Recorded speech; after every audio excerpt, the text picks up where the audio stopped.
This is Trading Day Live. Welcome back to Trading Day Live. Just gone 35 minutes past the hour. Quick check-in on markets as we head towards the close of this Tuesday session. Down 44 points, 61.28. Broad-based losses. Very similar, I have to say, to what we saw yesterday. There's some suggestions, of course, we're seeing some index selling as a result. The banks leading us lower. I will say that the one bright spot, unsurprisingly, considering what we're seeing with the oil price, are those energy plays. Regionally, let's get a bit of a check as to what is happening around the region. Nikkei 225 continuing its positive trend, 24,283. Some good gains being made in recent times over in Japan. Weakness, though, for the rest of the major markets open in the Hang Seng and Seoul's Kospi. The RBA saying its decision to keep rates on hold is consistent with sustaining economic growth. Of course, they're keeping the cash rate on hold earlier today. And the Aussie Forex services under fire from the ACCC with what they say are consistently high prices charged by companies, including the big four banks.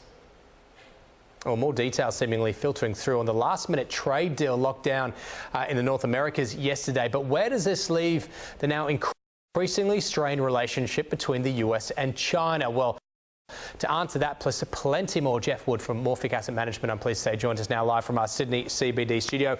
Geoff, thanks for your time this afternoon. Look, just to start with, from your perspective, the strategic importance of getting this agreement between the US, Mexico and Canada, because it seemingly, you know, gets a ceasefire on one of the fronts that the US had been fighting on.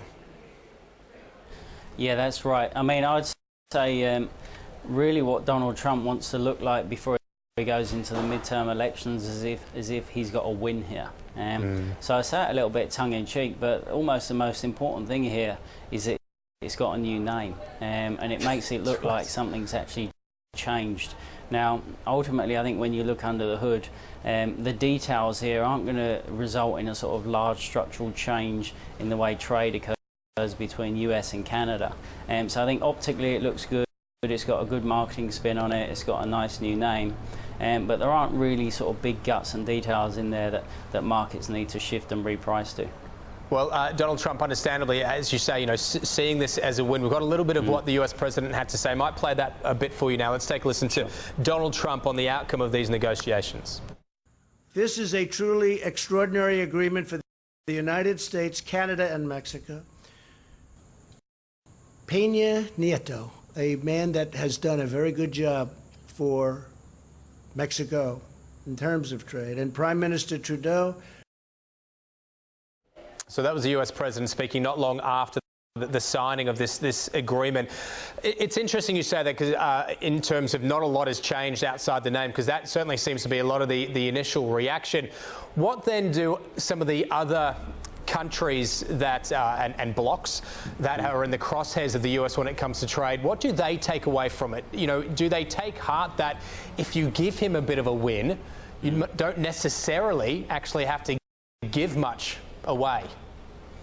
So I think two of the sort of parts of the details that will resonate more with China are they've explicitly put a clause in there that if a currency, in this case Canada or Mexico, is seemed to be manipulating their currencies, they can be held to account to that. Now, Mexico and Canada typically don't get engaged in that sort of activity, but that's been one of China's policy tools to, you know, to help keep the current account surplus. So that'll trigger on their radar. Then they've also bolstered a lot of the policies around intellectual protocol, private IP and stuff like this, to make sure that any thefts in and around biotechs and techs, again, they can be held accountable under this new law. So in some ways, they're the real flags that China will be looking at here and saying, you know, how will we handle that if he comes to us asking for similar sort of things?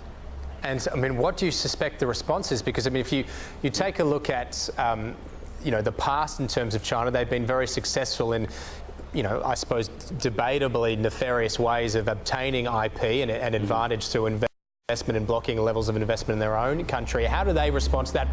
Particularly when you look at the China 2025, that seems to be built on, if you like, becoming a leader, a global leader when it comes to the likes of IP.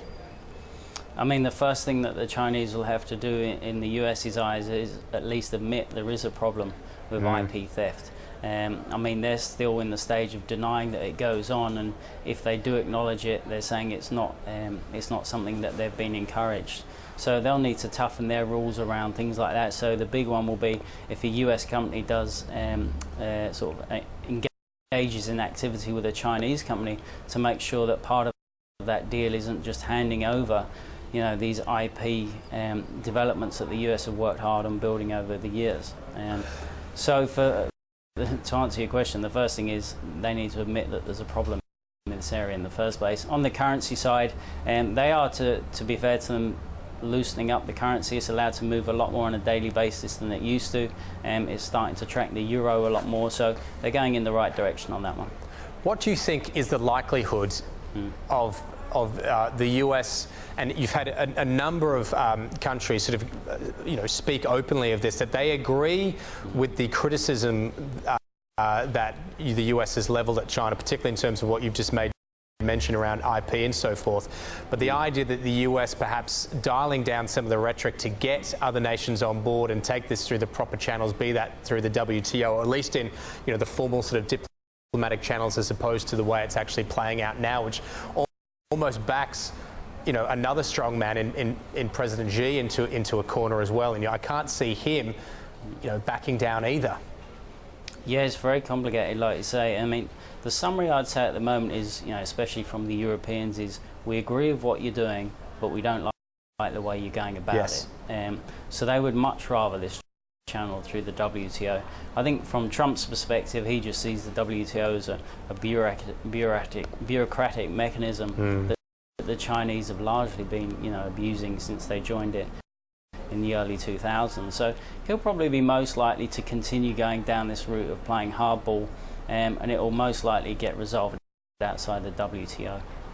So you do hold out hope that there'll be some sort of mutually agreeable resolution? I think at some point it will get there. It's what the Chinese have to give. I mean, I think it's quite likely that we go to another level of tariffs, the whole 500 billion. I don't think this will be resolved before the midterms. I think Trump will actually look quite good going into the vote, saying, look, we've got the Canada-Mexico deal done, we've done one with South Korea, and China are the bad guys, and just keep them hanging. What does that mean for anybody who's either invested in or wondering whether or not there's an opportunity in Chinese equities, which have been absolutely buffeted, and admittedly not entirely to do with what's been happening on a trade front, because you were seeing the downward trajectory before then, debt levels and so forth, and various internal issues. But your thoughts on Chinese equities in light of everything that's happening?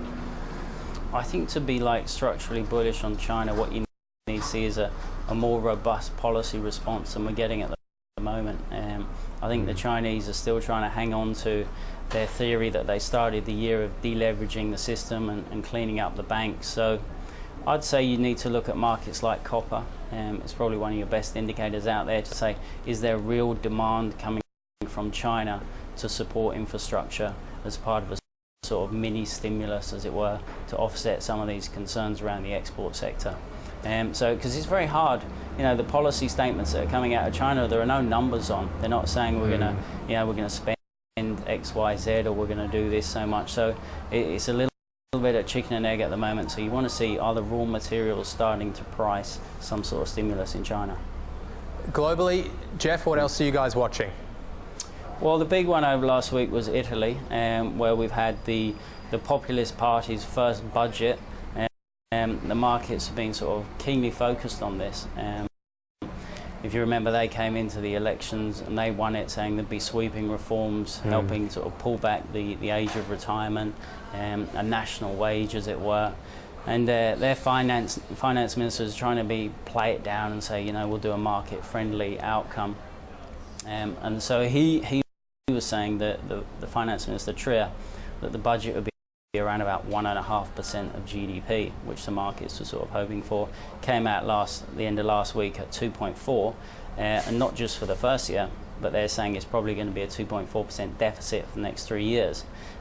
So your last government that you had was going to run a sort of neutral budget, so you've now got around about 7.5% of Italian debt, 2.5 times 3 basically, about to hit the market over the next few years. So bond market basically puked on that, and Italian banks almost limit down. This is the recurring reality of populist governments, isn't it? When, you know, they come in on a wave of populism in terms of promising the world, but the harsh reality of actually getting into government and delivering on those seems to be nigh on impossible.